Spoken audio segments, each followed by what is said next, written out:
다음 네 번째, 항이 5개 이상인 거, 뭐 5개부터 쭉 이 방법을 사용한다고 생각하시면 됩니다. 자, 그러면 첫 번째 항이 5개 이상인 것 중에 공식으로 나온 거는 어떤 게 있냐면, 우리가 이제 남아있는 식이 별로 없어요. 공식이. 전체 제곱되는 식이 있어. 얘는 어떻게 정리가 됐냐면, A 제곱, B 제곱, C 제곱의 2배의 AB, 2배의 BC, 2배의 CA 이렇게 사용됐어요. 그래서 2배씩인데 제곱이 3개 있다. 요거는 전체 제곱식 한번 생각해 보시면 됩니다. 자, 그럼 두 번째, 공식이 아닌 거. 자, 공식이 아닌 것도 좀 나누는데, 우리가 앞에서 여기 했던 것처럼 먼저 문자의 개수에 따라 조금 달라집니다. 먼저 한 문자에 관련해서 5개 이상이 나오는 경우, 그 중에 첫 번째가 우리 앞에서 했던 여기 인수정리 이용한 거 있죠? 인수정리를 이용해서도 항이 5개 이상, 즉 4차식, 5차식도 조리제법을 이용해서 인수분해를 한다라는 거 알고 계시면 되고요. 두 번째 나오는 게 뭐냐면 상반식이에요. 여기에서 나오는 상반식은 뭐냐면, 쉽게 한 4차로 예를 드는데, 4차가 식이 있다고 칩시다. cx제곱, dx, 이렇게 있는데, 이 식을 봤을 때 당연히 한 문자라고 생각을 해서 인수정리를 사용하려고 했더니 이게 눈에 안 보이는 거죠. 근데 이 식을 잘 뚫어보면 이 상반식은 어떤 특징이 있냐면, 여기 가운데 있는 항을 제외하고 요렇게 같은 만큼 떨어져 있는 요 식이 개수가 똑같아집니다. 그렇다는 얘기는 여기는 D가 아니라 B가 된다는 얘기고요. 여기는 A. 이런 식으로 식이 표현이 돼 있어요. 그럼 이런 형태의 식은 어떻게 인수분해를 하냐면, 요 가운데 있는 거의 차수 보이죠? 얘로 묶어냅니다. 당연히 식이니까 함부로 나눌 수 없죠. 얘로 묶어내면 식이 어떻게 바뀌냐면, 얘는 AX제곱, 얘는 BX, 얘는 C, 얘는 X분의 B, 얘는 X제곱분의 A, 이런 식으로 변형이 됐는데, 얘 잘 봤더니 요 놈이랑 이 놈이 제곱의 합이 역수 형태가 돼 있네. 얘는 합이 역수 형태가 돼 있고, 그죠? 곱셈공식 변형에서 많이 봤던 식이죠. 그럼 얘를 연관성 있는 애들끼리 묶어서 생각을 해봅시다. 얘 묶어서 하면 A의 X제곱 플러스 X제곱분의 1 이렇게 되고요. 얘는 B의 X 플러스 X분의 1 이렇게 되고요. 그 다음에 C 이렇게 되겠지. 여기에 묶여서 밖에 X제곱이 있을 거야. 이때 뭘 가정하냐면 얘를 치환합니다. 그럼 당연히 얘는 곱셈공식 변형이니까 t제곱 마이너스 2가 되겠죠? 그렇다는 얘기는 여기 있는 식은 뭐가 되냐면 t에 관한 2차식이 됩니다. t에 관한 2차식. 그래서 얘를 인수분해하는 거지. 그럼 이거를 인수분해하면 t에 대한 1차식 2개가 나오겠죠? 근데 얘 t를 원래대로 돌리면 요런 식이 다 등장을 합니다. 요런 식이.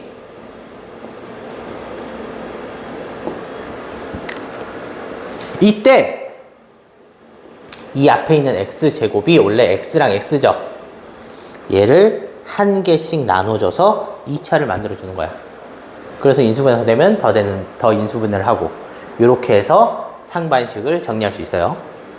자, 그러면 요렇게 한 문자에 관해서 나온 건 요렇게 인수분해를 하고, 두 번째 한 문자가 아니야. 문자가 2개 이상인 경우, 요건 어떻게 하냐. 요것도 중3 때 나왔어요. 중3 때 나왔던 거 다시 한번 정리를 할게요. 얘는 어떻게 하냐면 요거는 문자가 2개 이상일 때는 하나만 문자 취급을 하는 거죠. 나머지 문자 취급을 안 하고. 그래서 하나만 문자 취급이니까 하나에 대한 뭐 1차식이 되든 하나에 대한 2차식이 되든 이런 식으로 표현을 하는데, 아, 얘는 그럼 여기 있는 거는 문자 취급이 아니라 개수 취급이니까 그냥 공통인수, 항이 2개니까 공통인수 묶으면 되고요.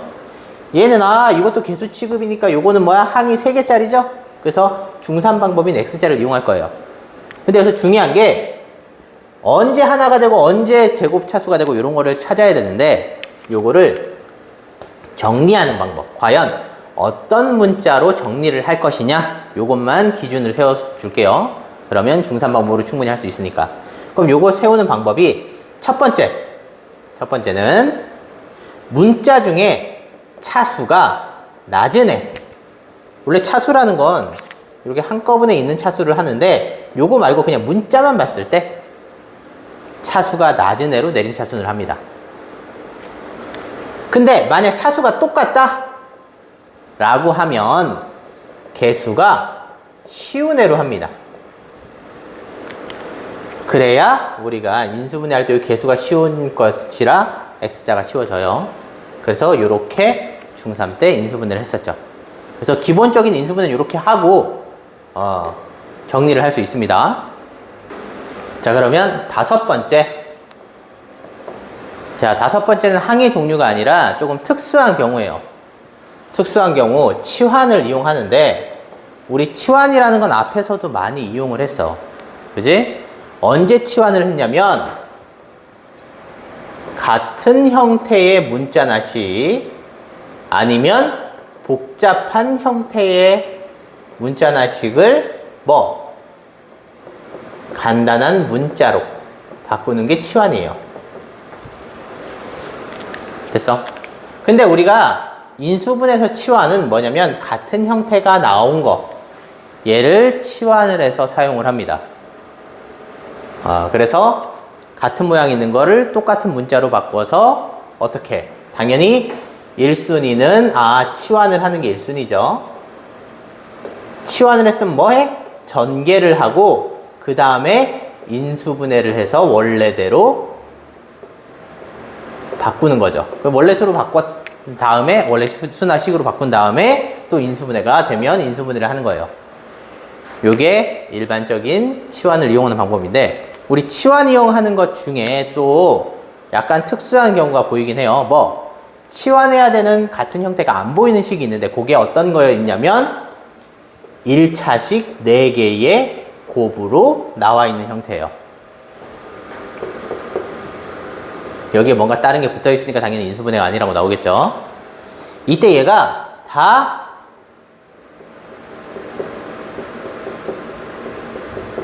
1차식으로 표현이 됩니다. 그럼 얘는 공통된 게 없으니까 어떻게 하냐면 전개를 해서 공통된 걸 만들어주는데, 만들어주는 방법은 여기 항 4개를 2개씩 짝을 지어서 전개를 합니다. 그럼 2개씩 짝을 지어 전개를 한다는 얘기는 2차식을 만드는 거죠. 그럼 2차식을 만드는 과정 중에서 우리가 어떻게 2개씩 묶느냐가 중요합니다. 이게 일반적인 방법으로는 뭐냐면 상수항 보이죠? 이 상수항에 합이 같아지도록 2개를 묶는 거죠. 그럼 상수항에 합이 같아지도록 2개를 묶어서 전개하면 우리가 치환해야 되는 게 어떤 게 보이냐면 2차 항하고요 1차 항이 똑같이 보입니다. 얘를 치환해서 사용해주면 됩니다. 근데 만약에 상수항의 합이 같아지는 게 없다라고 하면 어떻게 하면 되냐? 상수항에 곱이 같아지도록 하면 돼요.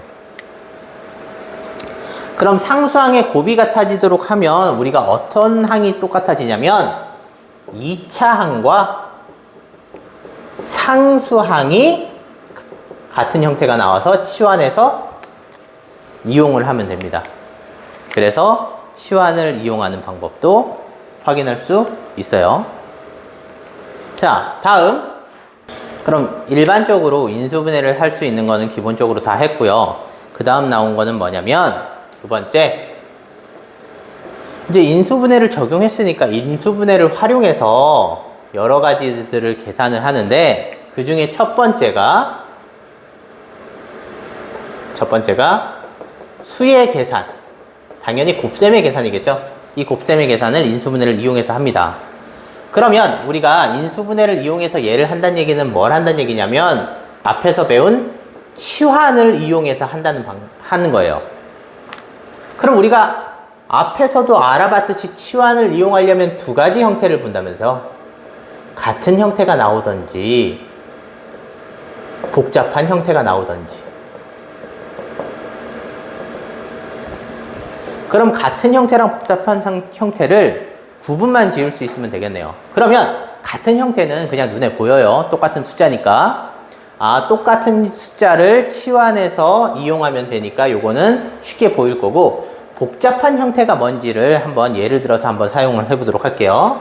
예를 들어 우리 숫자에서 복잡한 거는 우리 20의 제곱은 400이니까 쉽게 찾을 수 있죠. 그러면 300의 제곱은 당연히 9에 공 4개 붙는 것도 알고 있지. 쉬워요. 그죠? 근데 예를 들어 27의 제곱이야. 얘는 한 번에 안 나오죠. 그래서 여기서 착안을 해서 우리 숫자에서 복잡한 형태는 뭐냐면 한 번에 제곱이 되는 애가 0으로 끝나는 건데 0으로 끝나지 않으면 한 번에 제곱이 안 되죠. 그래서 얘는 끝이 0으로 끝나지 않는 수들, 얘네가 복잡한 형태예요. 그럼 이 복잡한 형태를 간단한 형태로 바꾸는 게 치환이라고 그랬죠. 그럼 간단한 형태라는 게 어떤 거? 0이 들어간 숫자로 바꾸는 거예요. 얘를 합이랑 차를 이용해서 끝이 0이 되게끔 조절하면 됩니다. 그럼 얘 같은 경우는 어떻게 하면 돼? 27에 가까운 건 20도 있겠지만 30도 있죠. 30에서 3을 뺀 제곱, 이런 식으로 표현을 해서 사용할 수 있어요. 그래서 첫 번째, 수의 계산은 치환을 이용한다 라는 거 알고 있으면 되고요. 두 번째, 이제 시계값 문제예요. 시계값 문제. 당연히 시계값은 시계값을 찾는 건데 우리가 1단원에서 하긴 했어요. 숫자를 대입하는 거. 근데 여기서 왜 인수분해가 나오냐면 우리가 항상 시계값 문제는 주어진 식을 정리하라고 배웠죠. 그지? 정리하라는 거는 앞에서는 다 전개하라고 했는데 우리가 이제 요 인수분해를 배운 이후부터 이 식을 정리하는 거를 조금 다른 개념을 생각을 해볼게요. 자, 식을 정리하는 게 단순히 정리만 간단한 게 하는 게 아니라 인수분해 형태도 간단한 거다라고 생각을 하면 돼요. 왜냐? 우리가 앞에서 배운 것처럼 곱의 형태로 나눈다면서. 그럼 곱의 형태로 나누면 차수가 어떻게 돼? 줄어듭니다. 차수가. 그럼 차수가 줄어든다는 얘기는 숫자를 대입했을 때 계산해야 되는 게 덜 복잡하다는 얘기죠. 그래서 이제부터는 식을 정리하는 과정에서 인수분해를 하면 차수가 줄어들어서 대입했을 때 식이 편할 거다라고 해서 우리가 시계값 구할 때 인수분해를 이용할 수 있어요. 자, 그리고 얘 이제 또 식을 이용해서 다른 것들을 이제 정리할 수 있으니까 우리가 이렇게 활용을 하는 거 있다고 알고 계시면 됩니다.